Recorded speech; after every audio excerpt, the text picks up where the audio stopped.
ආයුබෝවන් සී සෞභාග්‍ය YouTube channel එකට ඔබ සාදරයෙන් පිළිගන්නවා. සිකුරු මහදසාව සිකුරු බලවත් සිකුරු මහදසාව ලැබුව විට ඒ කියන්නේ උප්පත්ති කේන්ද්‍රයේදී සිකුරු බලවත් සිටි කෙනෙක් සිකුරු මහදසාව ලැබුව විට විවාහය ඉක්මන් වෙනවා, ලෞකික සැප ලබනවා, ඉන්නා තැනක අඩුවක් නොදැනෙන පිහිටීම තියෙනවා. ඒ කියන්නේ අර ඉන්න තැන කන්න හරි දිනවා කියන්නේ අන්නේ මට්ටමක තියෙනවා. ප්‍රියමනාප වෙනවා, අන්‍යයන්ගේ සිත් ගන්නවා, කලාවට හිත යනවා, උයාන වාහන, ගේ දොර, ඒ වගේම තමයි තමන්ගේ ඥාති වෙන ස්ත්‍රී උපකාර ලැබෙනවා, විසිතුරු දේවල් ලැබෙන්න වාසනාව තියෙනවා. නැත්නම් විසිතුරු දිවියකට වාසනාව තියෙනවා. ලෞකික සැප සම්පත් වලට හොඳයි මේ සිකුරුගේ සුබව උප්පත්ති කේන්ද්‍රයේ සිකුරු මහදසාව ලැබුවා. සිකුරු දුර්වලව සිකුරුගේ මහදසාව ලැබුව විට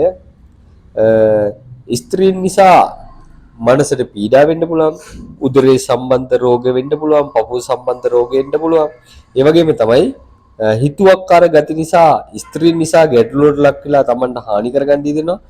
ලෞකික සැපයට යම් බාධා තියෙනවා. ජීවිතයේ සමහර දේවල් ඉලක්ක ලැබීම් කියන දේවල් අත ළඟට ඇවිල්ලා පිනිපිනී නැති වෙලා යන්නත් ඉඩ තියෙනවා මේ සිකුරුගේ දුර්වල සිකුරුගේ මහදසාවක් ලැබුව විට. තවතත් අපි වෙනත් වීඩියෝ එකකින් හමු වෙමු. ඔබට තෙරුවන් සරණයි.